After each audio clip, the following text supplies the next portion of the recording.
We hold these truths to be self-evident. All men and women created by go. You know the thing. Hell yeah! Hell yeah! Indeed, Professor H. Kent Geiger, in his seminal Harvard University Press book on the subject, notes that many of the ideas in The Origin of the Family can be found in the first joint work by Marx and Engels, The German Ideology, which was not published during their lifetimes. Geiger states that The Origin of the Family was really a joint work by the two founders of Marxism, based on an impressive unity and continuity across 4 decades of their mutual thoughts. What sort of thoughts? Engels reiterated a position in the book that both he and Marx had previously advanced, namely that a mother's housework was yet another private thing that the communist state should seize, to be replaced by collective labor managed by the state.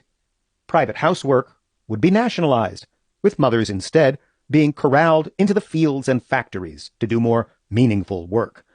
Housework, from cooking to cleaning, would become a government industry, as would childcare, which would become a communal affair.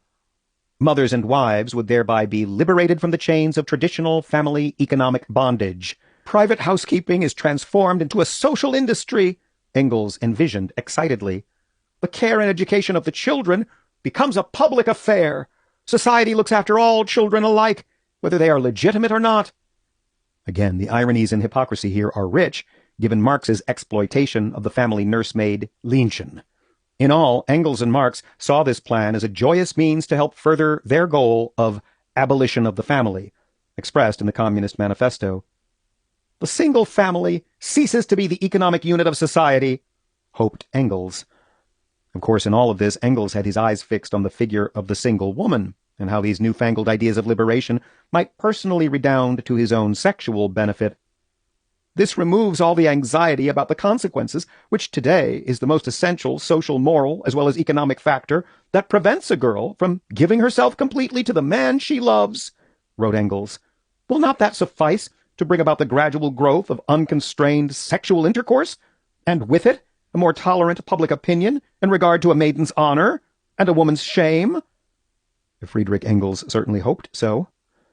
The woman would be freed to give herself more totally and physically to the man she, quote, loves, unquote, especially as childcare, rearing, and education became a public affair, a social industry. For Engels, that love meant sex, not marriage. As for child rearing, Professor Geiger notes that Engels and Marx appeared to have little to say about the relationships between parents and children beyond the crucial recommendation that they would not continue to live together because society was to rear and educate. Geiger's words. This collective rearing of children by the communist nanny state would bring real freedom to all members of the family. Parenting would become the responsibility of the state. What a perfect statist vision for two men who eschewed fatherhood and the idea of marital fidelity and commitment.